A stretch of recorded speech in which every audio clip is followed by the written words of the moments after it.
For 3 years, Ethan Harper, the husband I once thought would stay with me forever, has betrayed this marriage. Tonight, I used alcohol to pull Philip Kane, Ethan's greatest enemy, into our bedroom. The room was drenched in dim light. Philip was there, his breath hot, his strong hands pulling me into him. His kiss was fierce, like it wanted to burn everything down, filling the emptiness inside me with raw intensity. The air was thick, heavy with the smell of wine and his cologne. The sound of stockings tearing under his hand rang sharp, like a declaration that I was about to cross a line. I closed my eyes, letting the rushed breaths crash into each other, until suddenly the phone rang. Ethan's name lit up the screen, like a blade slicing through the haze of alcohol. My hand trembled as I tried to silence it, but the liquor blurred my mind, and my clumsy finger pressed answer instead. His voice, calm, detached, slipped into my ear like a cold knife.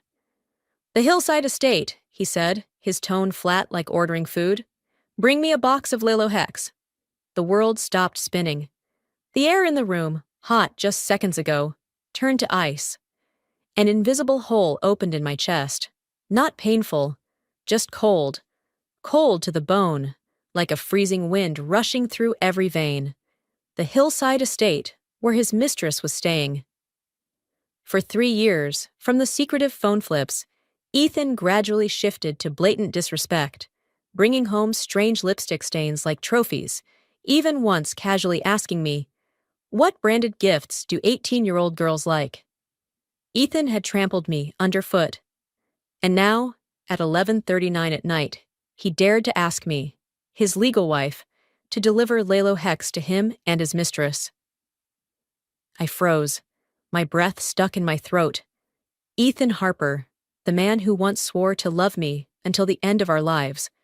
What did he see me as now? A servant? A joke? The chill in my heart spread, like my whole body was sinking into ice water. "Rip!" Philip tore off the last of my stockings, bent down, his lips brushing against my neck.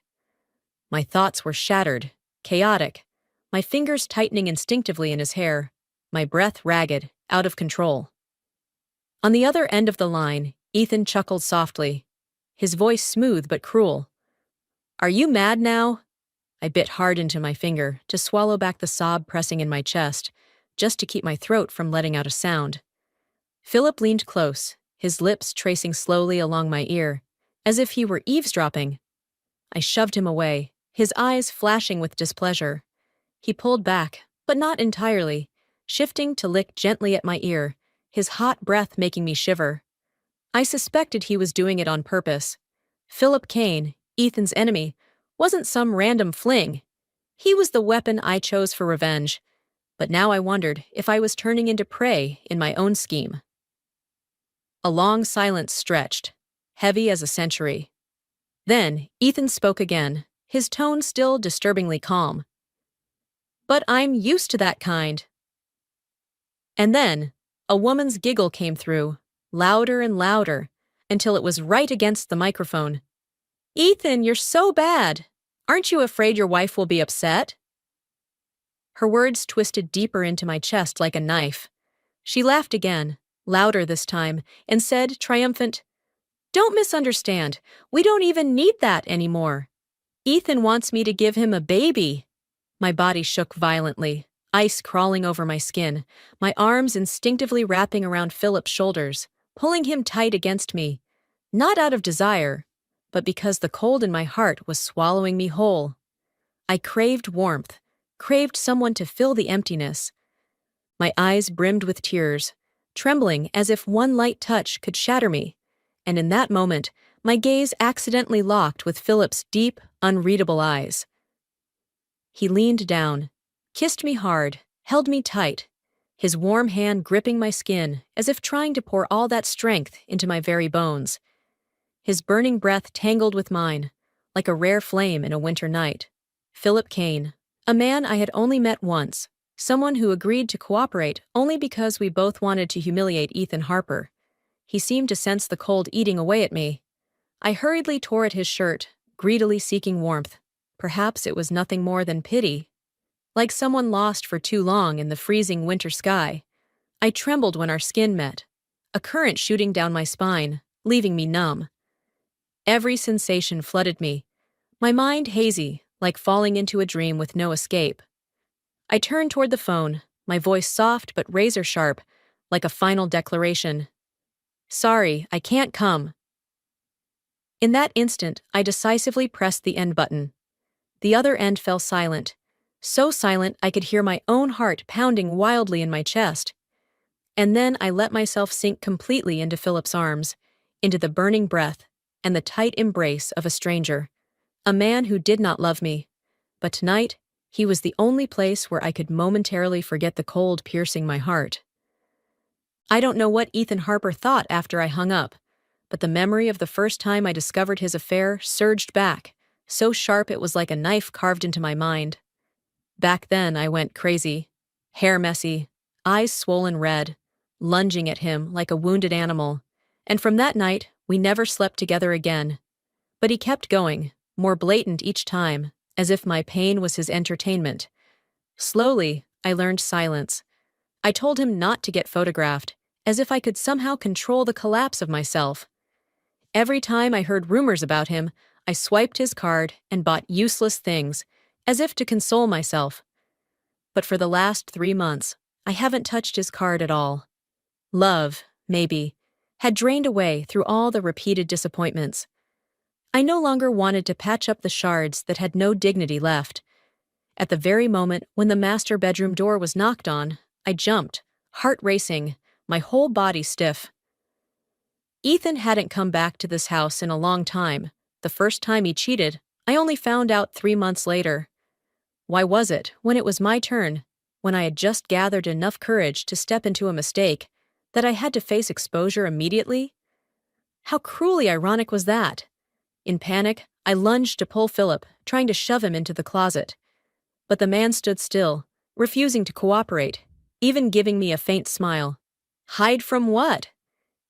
Didn't you just say I'm better than him? I froze, humiliated and angry, quickly covering his mouth. You don't understand. Affairs, if they're exposed from the start, they're neither thrilling nor painful enough for Ethan Harper. At least it has to drag on for 3 months. Only then, when he finds out, does it count. My voice shook, but the words felt like excuses to myself. I knew the competitiveness in my blood was both toxic and shameful. But if I had already fallen, then I was determined to have my affair last longer than Ethan Harper's. Philip pressed his lips together, his eyes shadowed, then silently lowered his head and stepped into the closet. I slammed the door shut, taking a deep breath. Rushing to the rack, I yanked down a tight black cocktail dress, my arms trembling, but still forcing it onto my body. The cold fabric clung to my burning skin. I snapped open the cap of a Victoria's Secret bottle and sprayed frantically, the sweet, heavy scent flooding the room, masking the smell of alcohol and lingering flesh. I sprayed it on my hair, my neck, even the sheets, until the room felt suffocating, like a perfume store about to ignite. I slipped into high heels, the sharp sound of the heels hitting the floor pounding like my heartbeat, then pressed a hand to my chest, drawing a deep breath, trying to steady myself before turning the doorknob. "It's late, what is it?" I said, voice calm, gentle, as if nothing had happened. The door closed behind me, leaving not a single trace, like a curtain hiding all the sins. But when my eyes met the couple standing outside, my heart stopped. Ethan stood there, one arm wrapped around the waist of a young woman, her blonde hair shining, her red lips curved in a smug smile. She was the voice I'd heard on the phone, the one who had declared she wanted to give my husband a child. Ethan's eyes swept over me, without a hint of shame, only a mocking glint, as if he was waiting for me to question him. Lacey glanced at me, her eyes flashing with mockery, then suddenly raised her hand to cover her mouth and giggled. "Harper, your wife dressed up so glamorously like this. She must be trying to win you back." Her shrill voice echoed deliberately, loud through the hallway. I felt my face tense for a moment, but before I could open my mouth, Lacey went on, sharp as a blade. "Looks like I was right.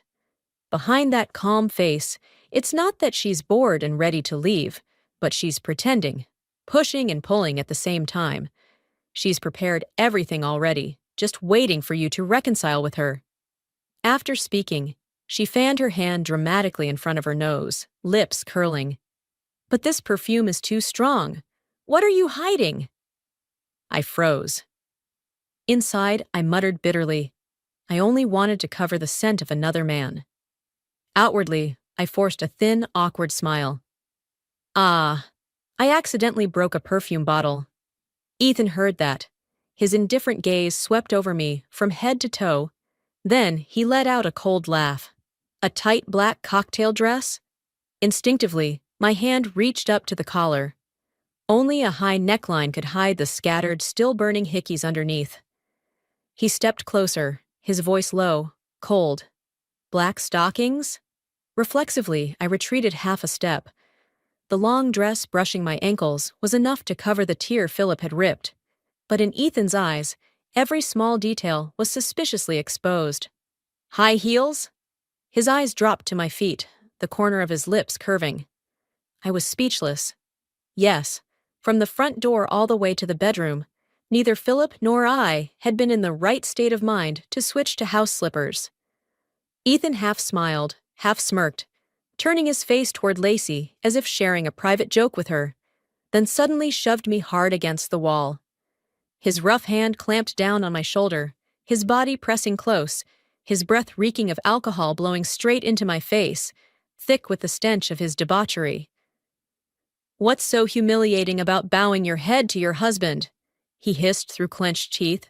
"You acting like this just makes things awkward." I turned my head away, my whole body filled with disgust. I pressed my hands to his chest, shoving with all my strength. "You're mistaken. Dressing up doesn't have to be about seducing a man. Sometimes it's just to please myself." And in that moment, from the tiny earpiece hidden under my long hair, Philip's low, husky voice came through, softened to the lowest whisper. "And for me, too." Just one sentence, light as air, but enough to make the corner of my lips tremble and my eyes soften. Before I opened the door, Philip and I had synced our phones, turned on the listening mode through Bluetooth earbuds in case something unexpected happened. Yet he took this chance to tease me. Strangely, those words eased the heaviness in me, even just a little, like a faint light slipping through the night. Ethan flinched for a split second, then quickly turned his shock into a grim smile. Yanking my hand tight, his voice stretched thin. "Very good, Taylor. Keep that mouth of yours hard like this. It's late. Tonight Lacey will stay here." I was stunned, panicked, throwing my arms across the doorway. Anywhere else, but not this room. I heard my own voice trembling, choked in my throat. From the tension, I blinked hard, and a single eyelash fell into my eye, stinging until tears spilled uncontrollably. Ethan faltered briefly. My eyes were bloodshot, and in that moment, he mistook it as me still caring, still seeing the master bedroom as sacred. Arrogance flared in his gaze, laced with mockery. "Then go to sleep early." He stared straight at me, unblinking, his look heavy as if to pierce through the calm shell I wrapped around myself. I stayed silent. He wrapped his arm around Lacey again, pulling her toward the room next door. "We'll keep it down." Lacey looked back, her eyes dripping with triumph, her lips curled in ridicule. Ethan frowned, sneered, then suddenly smacked her hard on the hip. Lacey giggled, and he casually slammed the door shut, leaving me frozen in the hallway. And in that very moment, from behind me, the master bedroom, a very faint sound came. The closet handle clicked open. A strong arm suddenly reached out, wrapping firmly around my waist. Before I could catch my breath, I was yanked forcefully inside, the door closing tight behind me with one decisive pull. Philip pressed me into the corner, his body like another wall enclosing me, his strong arms locked tight around my waist, holding me in a position that felt like imprisonment. In front of me was his broad, solid chest, every rise and fall of his breath pounding straight into mine. In that moment, the grief that had been smoldering for so long felt erased, replaced by a kind of overwhelm. So close, so real, enough to soothe the deepest cracks of a broken heart. His throat shifted slightly. The veins in his neck stood taut.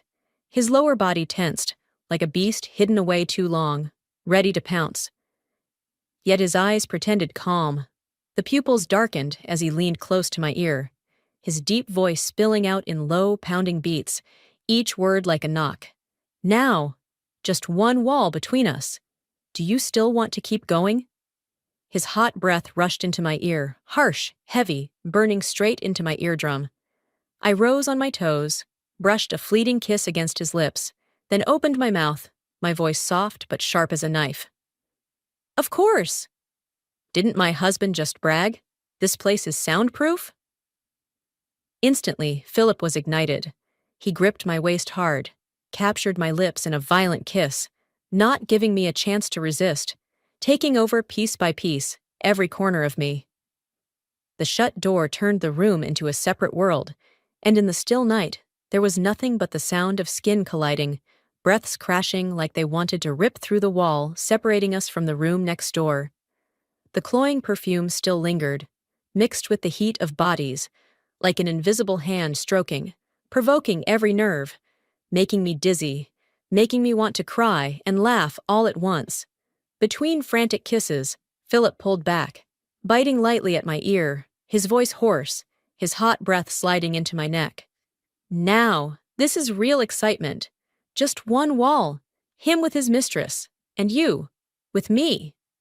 I let out a quiet laugh, the sound like a dare to myself.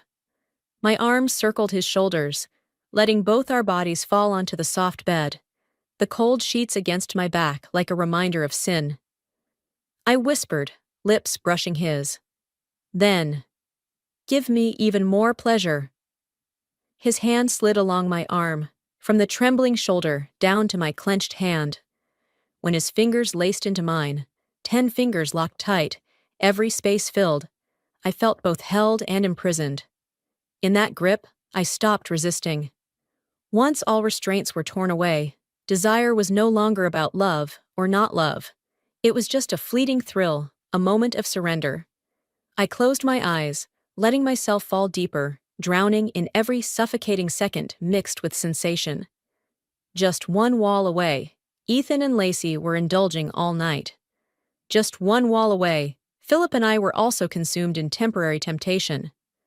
I didn't know if it was revenge, competition, or simply letting myself drift into lust.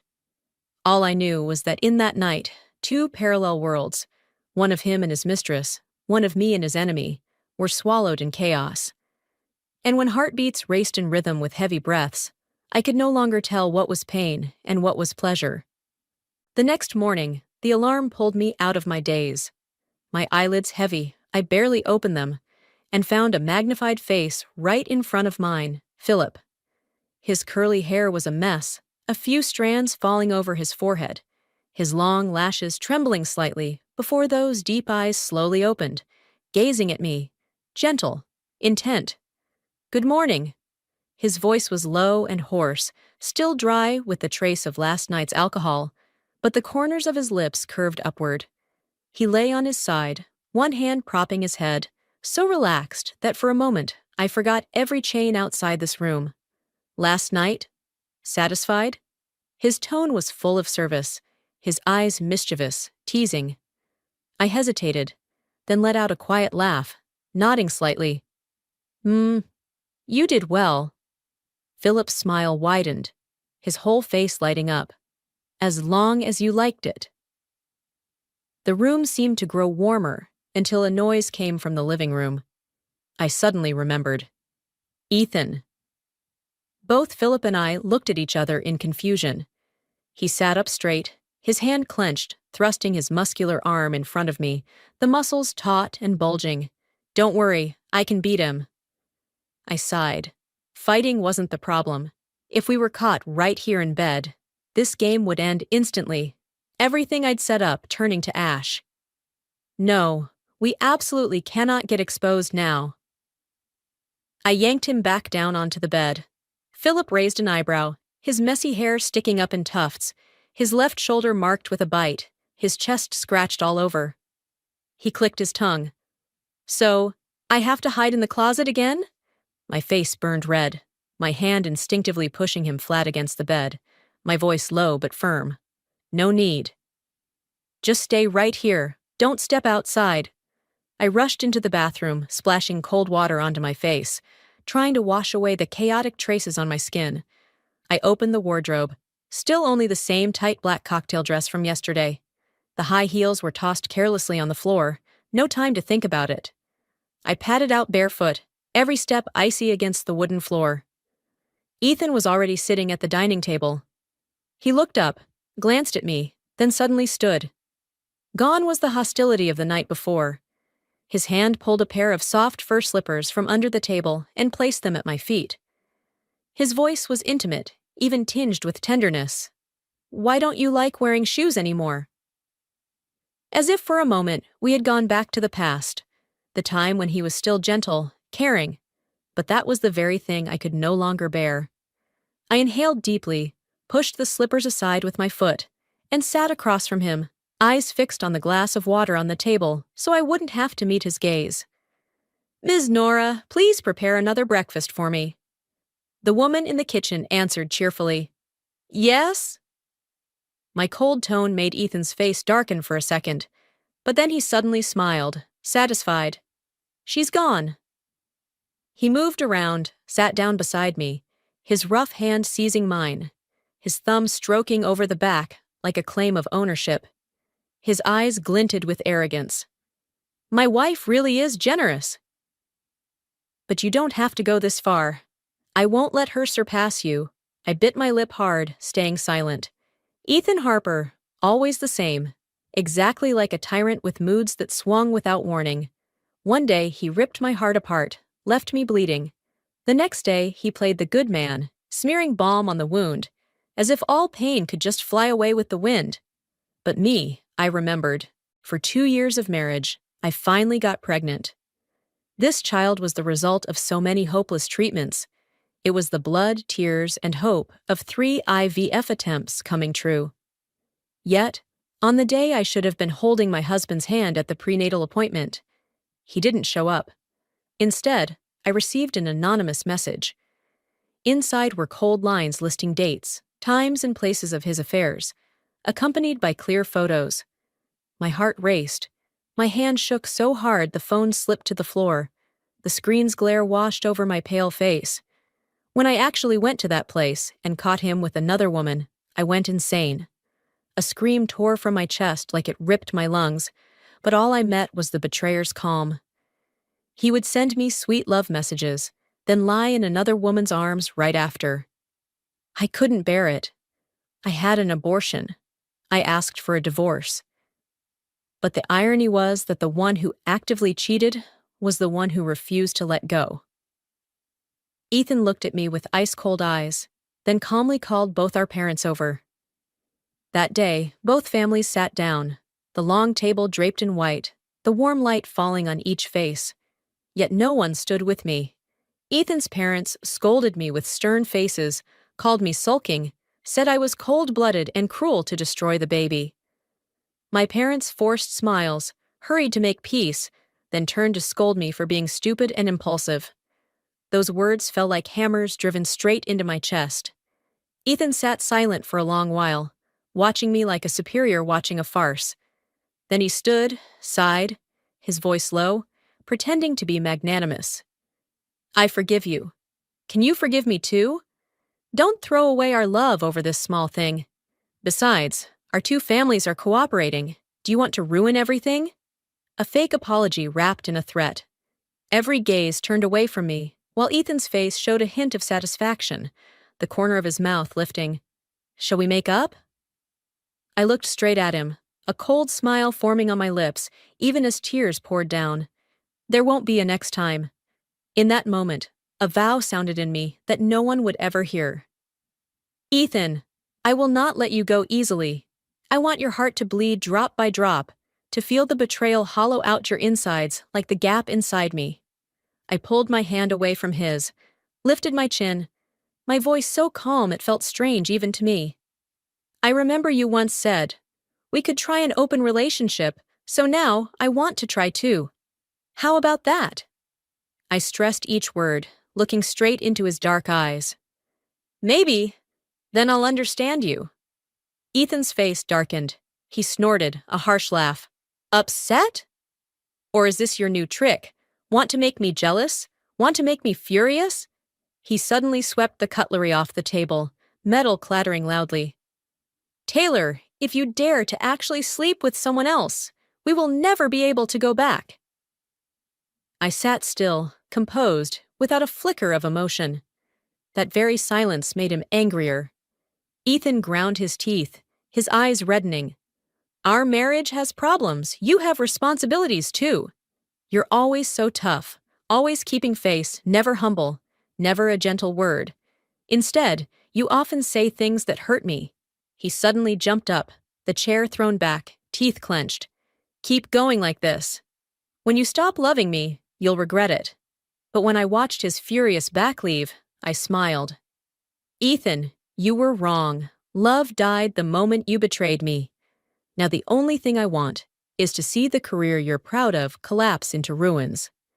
I want you to regret it every day, to lose sleep every night, to dream and never escape the remorse of betraying me.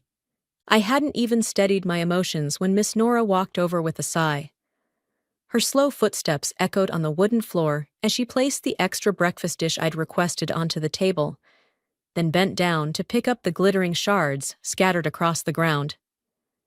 Guilt washed over me, my voice soft. Sorry for troubling you with more work.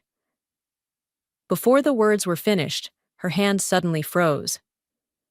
Nora's eyes lifted, stunned, staring past my shoulder, where Philip appeared from the master bedroom like a gust of wind, hair disheveled, shirt unbuttoned, the cut of his muscles visible. Blood rushed to my face, heat burning my cheeks, and I quickly stepped forward, lowering my voice. Ms. Nora, could you please not mention this outside for now? Nora burst into laughter, shaking her head as she winked repeatedly. I get it. I won't say a thing. She covered her mouth, giggling, her whisper mocking but light. So exciting, you young ones really know how to play. Then she turned, still chuckling, and walked out casually. Philip pulled a chair close beside me, pretending as if nothing was unusual, but his voice was laced with expectation and a thread of unease. That thing, what you said just now about an open relationship, you only said that to provoke him, right? You two will actually divorce, won't you? He leaned slightly toward me, his hand tugging at his collar, his tone a strange mix of domineering and awkward. After what happened between us, you have to divorce and be with me. I looked at him, torn between exasperation and laughter. One night's sleep, and he already grew possessive. I shook my head lightly, my voice calm. Divorce? We only planned to drive him mad, to make him feel betrayed. If I divorced, where's the fun in that? Philip's face darkened instantly, his smile gone, replaced by a gloom like endless rain. Yeah, only I can make him hurt the most. That's why you came to me, isn't it? I stayed silent. Yes, that was the original reason. But now, I couldn't even tell if I was pulling him into this game out of hatred or because I craved warmth. I avoided his gaze, letting my mind drift to what I already knew. Philip, a man from an old money dynasty, a century-old family line, while Ethan was just a newly rich upstart. They were never from the same world, no reason to cross paths. Yet after Ethan's infidelity, contracts that once felt certain suddenly got canceled, old partners grew cold, refused renewals. Through the detective, I learned, Philip had publicly declared, I don't cooperate with cheaters. He even listed all the reasons why men who betray can't be trusted. And with those arguments, he appeared at every major event, always hinting, sometimes even calling Ethan out by name. Under his insinuations, my husband's business faltered. Every contract signed came at the cost of bleeding profits. Ethan would come home raging, screaming curses at Philip Kane of every kind. That was the first time I learned of this man's existence. Last night, I pretended to be wounded beyond reason. The liquor just a tool. I leaned on his shoulder, breath close to his lips, smiling suggestively. I hear you and my husband are sworn enemies. Want to make him suffer with me? Philip hadn't hesitated for even a second, nodding in agreement. But after the night passed, when I looked into his eyes this morning, I suddenly felt curious. I asked, serious, tell me the truth. Why do you hate him so much? It can't just be because of cheating. Philip lifted his eyes. They were deep, and at the bottom, something churned quietly. He looked at me for a long, long time, making my heart falter. Then his voice came, soft, helpless, carrying an indescribable bitterness. This is something you'll never know. I stayed silent. Fine. If he didn't want to say, I wouldn't press. I curved my lips, half smile, half indifference. If you don't want to say, then forget it. Until next time, I picked up my phone, sent a message asking leave from my kickboxing trainer, my fingers trembling slightly, but my eyes already calm again. Then I turned away, walking back into the master bedroom, leaving Philip sitting there, his eyes still following me, complex and unreadable. A long sleep carried me into the evening, and I woke with a jolt from the feeling of someone holding me tightly. Irritated, I turned, hand raised to strike. Ethan, how dare you? But wait, that wasn't Ethan. Messy curls, a handsome face still touched with sleep. Philip. I froze, blurting out, Why are you still here? His eyes half closed. He lazily rubbed his head against my arm, voice hoarse and drowsy like a whining child. Tired? Just one word, yet instantly my face flushed red. I quickly pulled the blanket over him, my trembling hand smoothing the corner as if I were caring for someone familiar for a long time. Sleep, sleep, I whispered, turning away with my hand pressed to my forehead, exhaustion on my face. A bitter thought crossed my mind. Has cheating really become this brazen now? Even staying in someone else's home, taking over their bed, turning my space into his territory? That night, Ethan didn't return. Instead, Philip cheerfully rolled up his sleeves and joined me in the kitchen to cook dinner. The warm light fell, steam rising from the beef, his hands quick with the knife on vegetables, while I stood beside him, laughing for the first time at a man clumsily mixing seasonings as if he were conducting a chemistry experiment. After eating, the two of us sat on the rug, leaning against the sofa, watching a bland romance film neither of us paid attention to. Only silence, broken by occasional quiet laughter, softened the room that had always felt cold. When night came, I thought he would go home. But no. After washing up, Philip casually climbed onto the large bed in the master bedroom, lay on his side, and patted the space beside him, signaling me. I stood frozen at the door, scratching my head, unable to understand what was happening. This man seemed far too practiced in the role of lover. The next morning, the smell of food filled the house. When I opened the door, Philip was carrying a breakfast tray, set out like a devoted husband. Toast, fried eggs, a cup of coffee. Eat, he said, smiling brightly, so simply that I hesitated. This felt truly not right. Waiting until Ms. Nora went out, I sat at the table and tested him. Maybe I should move to your place? Philip immediately looked up, eyes lighting. Of course. I'll pack things for you. I tilted my head at him, uneasy. Why did this feel so strange? Without a pause, he rolled up his sleeves and walked straight toward the bedroom. Bring everything over. Whatever you use often, let me arrange it. But when he opened the drawer, he stopped. Empty. He opened the wardrobe. Aside from the narrow corner he once hid in, every other space was completely bare. Philip turned, eyes full of surprise, his voice lowered. You have been preparing to leave him for a long time, haven't you? I stayed silent, neither nodding nor denying. His lips curved, a smile both triumphant and unsettling. Then no need to move. I've already got everything ready at my place. My eyes narrowed, my chest tightening. That line, gentle as it was, carried a kind of force I couldn't name. I looked at Philip, the man I thought was only a temporary ally, and realized he was stepping into my life too quickly, too firmly, too naturally. Something about this was deeply wrong. This man was absolutely not as simple as the gentle exterior he showed. I moved into Philip's house. Half a month passed, and he and I lived in a secret world where hurried kisses and fierce embraces temporarily soothed the pain. Meanwhile, Ethan and Lacey flaunted their affection in public as if they wanted the whole world to know they belonged to each other. I heard they went to buy matching rings. One evening, Lacey called, gloating to provoke me. "Have you seen my new ring?" Ethan picked it. I replied with just one indifferent word. "Yeah." Nothing more, nothing less. I could almost hear the hitch in her laughter, disappointment leaking through. But it was that silence that made Ethan lose his patience. That night, he called me, his voice heavy, half jealousy, half control. "It's late. Where are you? Sulking again about something?" Before I could answer, a pair of strong arms wrapped around my waist from behind, pulling me back into a solid chest. Philip buried his head in my shoulder, his hot breath spreading over my ear.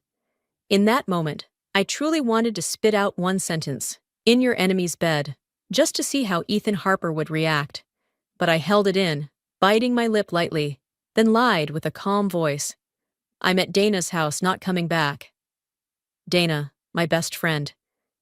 Ethan exhaled in relief, then went on ordering me as if nothing had ever happened. "Don't forget, tomorrow night come to the party with me." I frowned, my fingers tightening around the phone.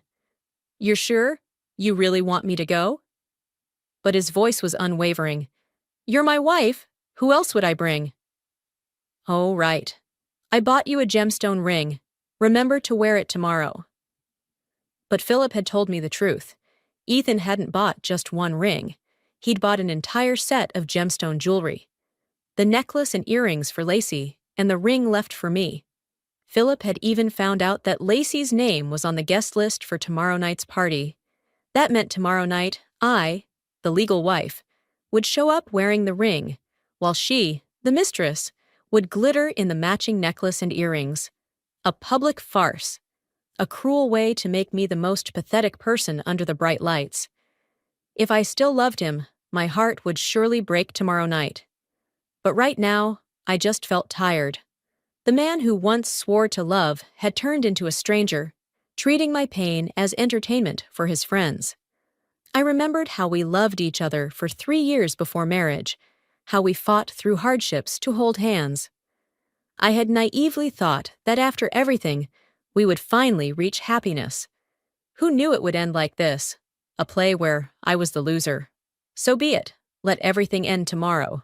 I answered seriously, my voice icy.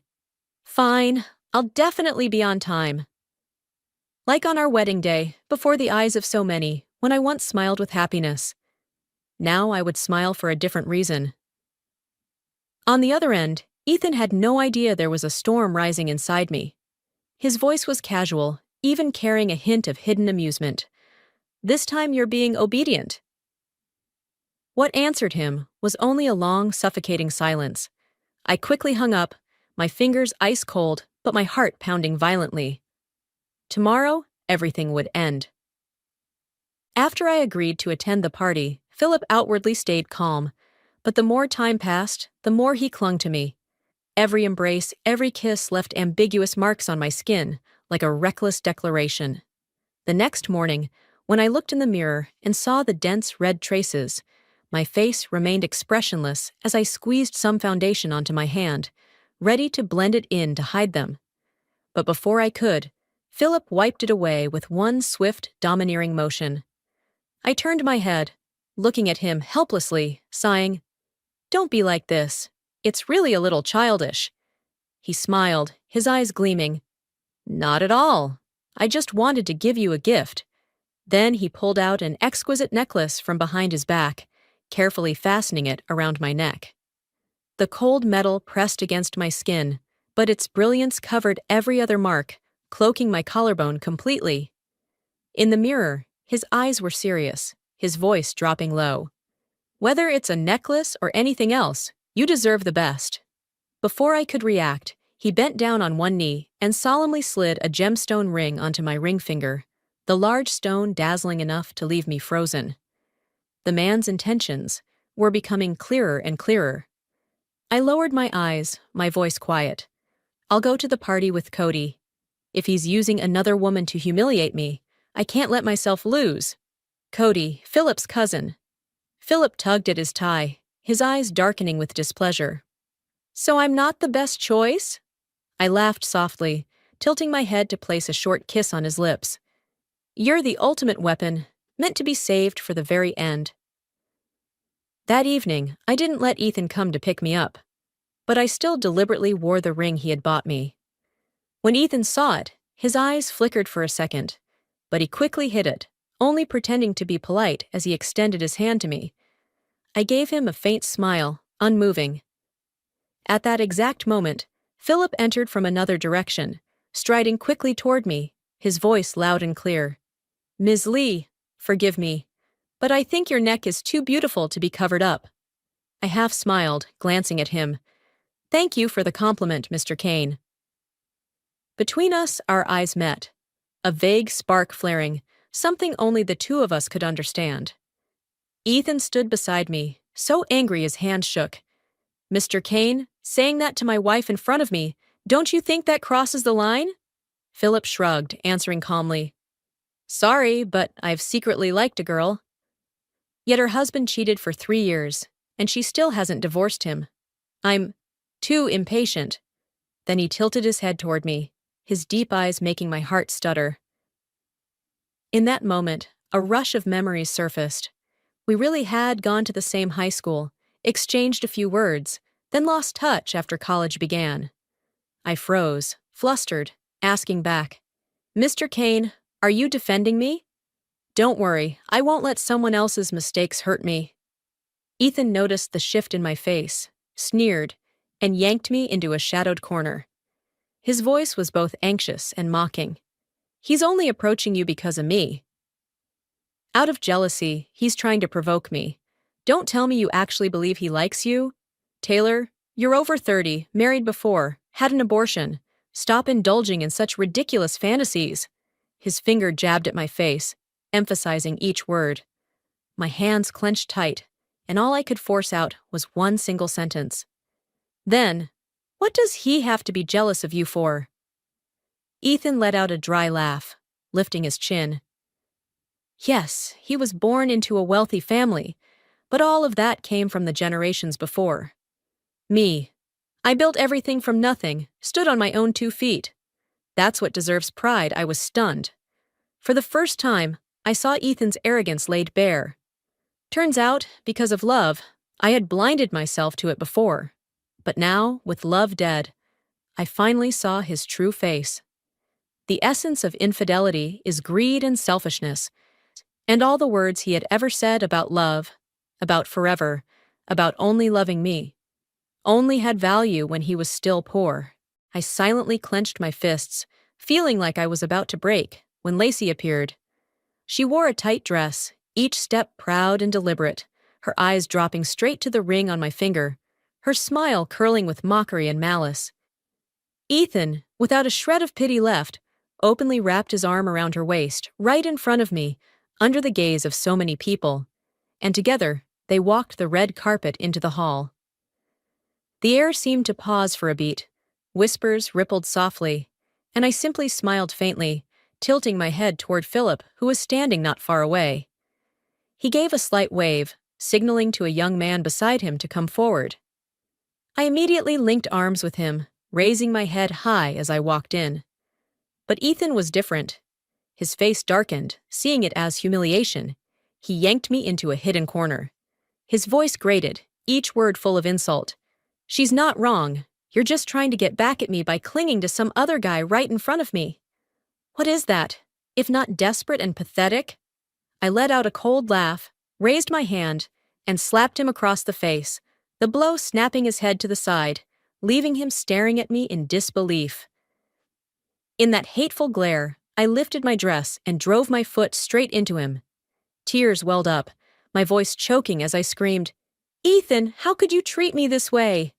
I didn't stop, slamming my head into his nose, stomping my heel hard onto his foot, driving my elbow into his jaw, my knuckles pounding over and over into his chest and ribs.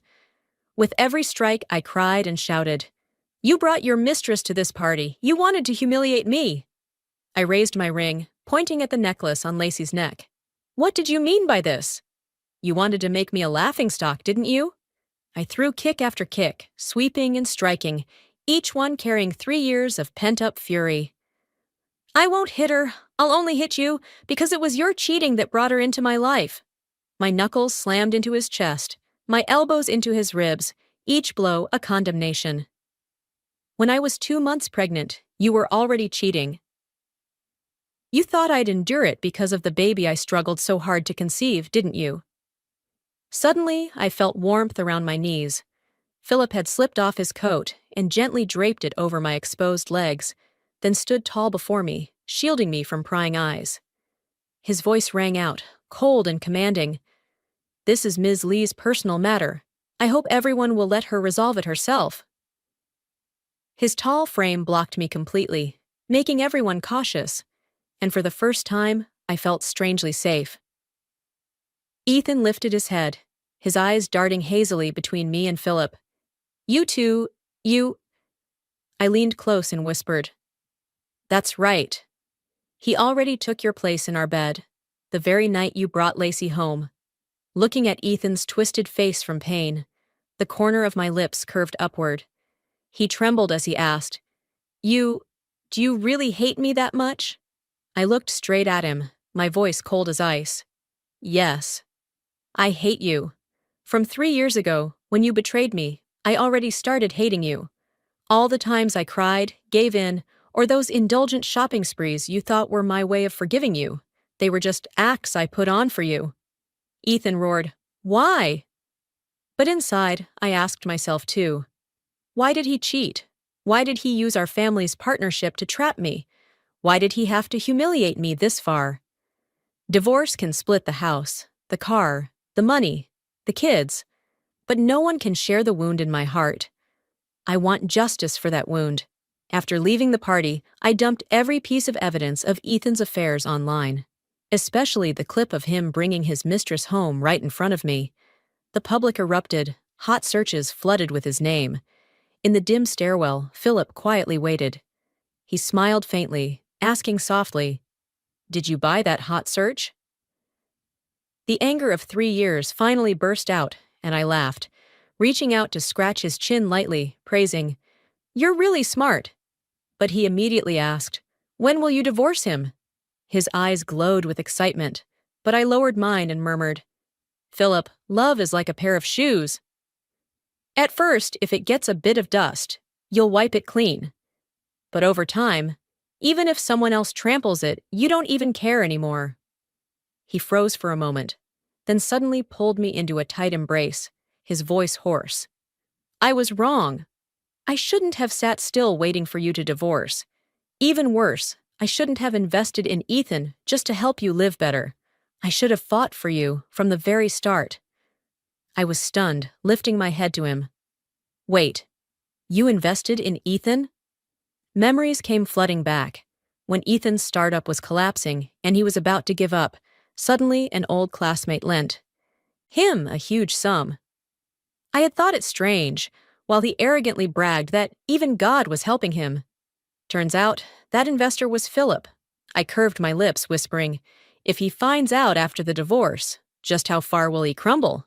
From then on, every other day, I leaked more evidence of Ethan's affairs to keep the fire of public outrage alive.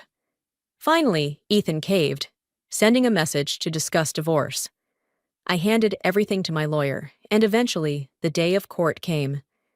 That day, Philip dressed even more formally than me. A striking suit, luxury watch, his hair slicked back, driving the most expensive car. Ethan tried to keep his composure, but his eyes betrayed his downfall. He looked around, sneering, "Why didn't Philip come? Isn't he desperate to marry you?" I stayed silent. But when the hearing ended and I walked out of that cold courtroom, Philip suddenly appeared. He held a bright bouquet, placing it in my hands, his smile radiant, the intricate watch on his wrist sparkling, making Ethan squint. Ethan glared at us, muttering, "You two are still together?" Philip simply replied, "Thank you for cheating. At last. You gave me a chance." Then he wrapped his arms tightly around me, guiding me into the car. Through the window, I saw Ethan standing frozen, his eyes bloodshot, as if in that instant he had gone insane. Men are strange. When a woman leaves, if she has no one by her side, they convince themselves they're not forgotten. But the moment someone else appears beside her, someone better, they lose sleep, jealousy driving them mad. Like weeds thrown away, but once someone else treasures them like a jewel, the one who discarded them realizes what he lost was actually a brilliant flower. And that was Philip's role. I had always pictured this day, but when it truly came, my heart felt hollow. I leaned my head against the car window, trying to keep distance from Philip. Silence filled the air, only the sound of the engine blending with the traffic outside. If Philip didn't have feelings for me, maybe at this moment we could have laughed out loud, clapped our hands, and shouted, "We did it!" But there is no if. I opened my mouth several times, finally whispering, "The goal's been achieved, we can end it here." I didn't dare look at him, only fixing my eyes on the little plush charm hanging in the car, still swaying from inertia. Philip pulled up under my building, this time not getting out. His voice was low, husky, quiet. "Then, I'll take you this far." I nodded, tears brimming, and whispered softly, "Thank you." If nothing unexpected had happened, my story should have ended, like a book closed and left for dust to cover. But life always has a way of sketching in new, startling strokes. I was pregnant. After 2 years of struggling with Ethan through test tubes, injections, and endless nights of clinging to disappointment, only 2 months with Philip, and a life had quietly taken root inside me. This child, like a gentle breeze, arrived without warning, carrying both hope and fear. I still remember Ethan's excuses the first time he cheated, his voice trembling but arrogant. "It's all because of you," he said, as if I were the reason for his betrayal. Because I had trouble conceiving, because the rounds of IVF left my body swollen, irritable, because I complained of pain and bitterness. "I was too troubled, so I went to someone else," he once said, his eyes gleaming with self-justification, as if my suffering was the excuse for his sin. And now, standing in front of the mirror, my hand resting on my belly, I felt a tiny pulse, like a whisper telling me life would go on despite the scars. My phone buzzed. Dana's voice came through the line, full of worry. "So you're really going to keep this baby?" she asked, probing, as if to drag me back into reality. I drew in a deep breath, my hand unconsciously stroking my stomach, and answered firmly, "Yes, I'll keep it." Not for anyone else, but for me, because this life was mine, a light I chose to preserve in the dark. I began packing my luggage, each shirt folded neatly, each item like a fragment of memory tucked away, preparing for a new beginning. The room still carried the faint sweet scent of that shattered perfume bottle, but now it no longer stung. It was just a reminder of what I had survived. The doorbell rang, urgent and insistent, like the racing of my heart. Philip, the reluctant father, stood outside, his eyes both anxious and determined. I opened the door, letting him in, knowing I had to explain everything. But when his gaze fell on the suitcases piled in the corner, his expression darkened, like the sky before a storm. "Taylor Lee, are you really leaving?" His voice dropped low, laced with both anger and fear. I frowned, my tone edged with irritation. "You've been listening to my calls, haven't you?" "No," Philip shot back, waving his hand sharply as if to drive away the suspicion. "The doctor you saw is my friend." He stepped closer, his arms circling my waist, his breath warm against my hair. "This time, you can't push me away anymore." I stood still, feeling the weight of his embrace, making no promises, letting silence be my only reply. No more revenge games, no more tortured calculations. Just a pause. A pause to relearn how to live, to give the life inside me a beginning unchained from hate. Outside on the balcony, the breeze stirred, leaves rustled, reminding me that peace sometimes comes from letting go of what no longer belongs to you. I knew the road ahead wouldn't be easy, but I had stopped looking back, stopped torturing my heart with old wounds. In that moment, I felt myself freed, not by a man, not by the success of vengeance, but by the decision to keep this life, to hold on to a piece of the future that was mine alone. I closed my eyes, letting the wind murmur outside, and told myself, freedom isn't escaping every bond. It's daring to choose what you want to keep, and calmly moving forward.